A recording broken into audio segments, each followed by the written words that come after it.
C'est un service composé de psychologues cliniciens. On est 89 à l'heure actuelle, hein, donc, et on accompagne un peu sur le même mode que les modalités qui ont été évoquées là, du côté notamment du service de santé des armées.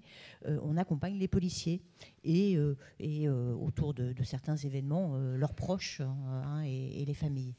Même si c'est vrai que notre mode d'action est assez centré sur le policier, et avec quelque chose qui ne s'est pas déployé de la même manière en police et dans les armées, en gendarmerie par exemple, même si le risque, pour revenir à votre question, le risque est assez semblable.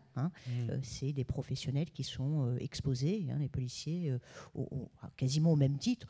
Si on met de côté peut-être les opérations extérieures, évidemment, qui sont le propre des militaires, pour le reste, les missions des policiers aujourd'hui, et malheureusement de plus en plus peut-être, en revanche, sont très exposés. Dans la deuxième partie, c'est-à-dire les conséquences sur la famille, là on est dans un autre univers. On n'est pas dans l'univers de la caserne, on n'est pas dans l'univers de la gendarmerie où on vit en communauté. Et ça, c'est une grosse différence quand même.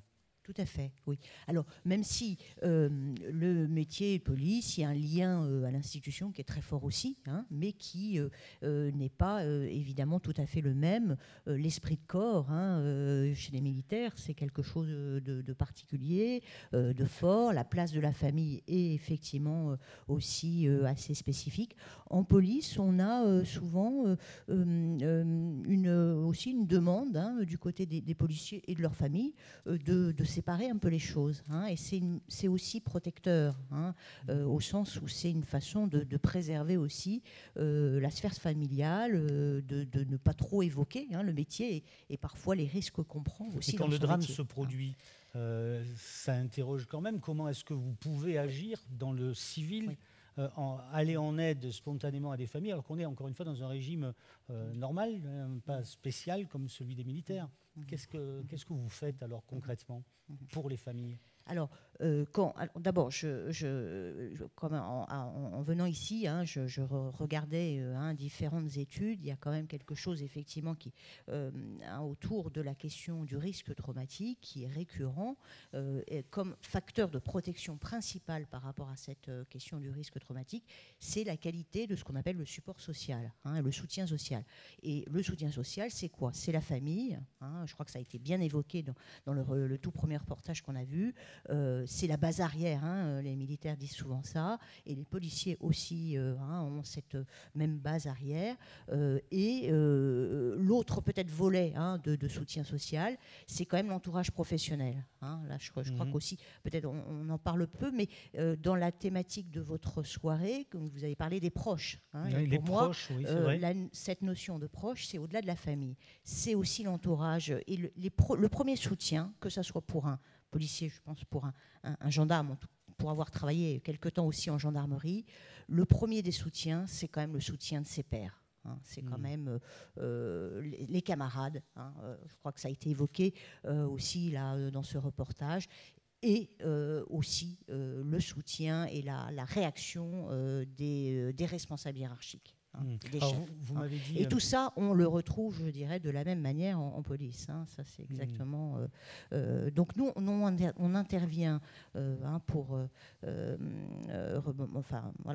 revenir sur la question. On intervient auprès, évidemment, du soutien interne institutionnel et aussi des familles, mais qu'on va plutôt assez souvent aider à orienter vers des aides extérieures. Voilà, elles sont rarement demandeuses d'un accompagnement par notre service, mais par contre, effectivement, on va les aider à être aussi elles-mêmes aidées, soutenues, parce que c'est évidemment tout à fait important et on a entendu l'impact que ça avait du côté des familles. Vous m'avez dit, lorsqu'on s'est contacté pour préparer ce rendez-vous, vous m'avez dit, bien sûr, il y a une grande différence entre la vie professionnelle et la vie privée dans la police. Il y a une scission volontaire, quelque chose comme ça, ce que vous avez dit au début. Mais il y a un événement qui nous a fait réfléchir à cet état de fait, un événement dramatique, c'était à Magnanville. Et vous avez dit, là, quand même, ça nous interpelle. Parce qu'à Magnanville, un couple de policiers a été assassiné à son domicile et donc le lien entre vie professionnelle et vie privée a été fait. Donc là, on est dans une complexité on n'est pas à l'abri de ce genre de choses aussi dans la police. Hein. Complètement, et c'est vrai que dans l'histoire un peu récente en police, c'est un événement qui est venu un peu re-questionner ce cloisonnement, ce clivage que moi je vois parfois. En tout cas, la question de là où on se situe, je dirais le danger et voilà, la sphère qui peut être préservée, c'est vrai que là, c'est venu dangereusement pour tous les policiers. C'est un événement qui, effectivement, a beaucoup... re-questionner tout ça et qui est évidemment assez inquiétant, c'est sûr.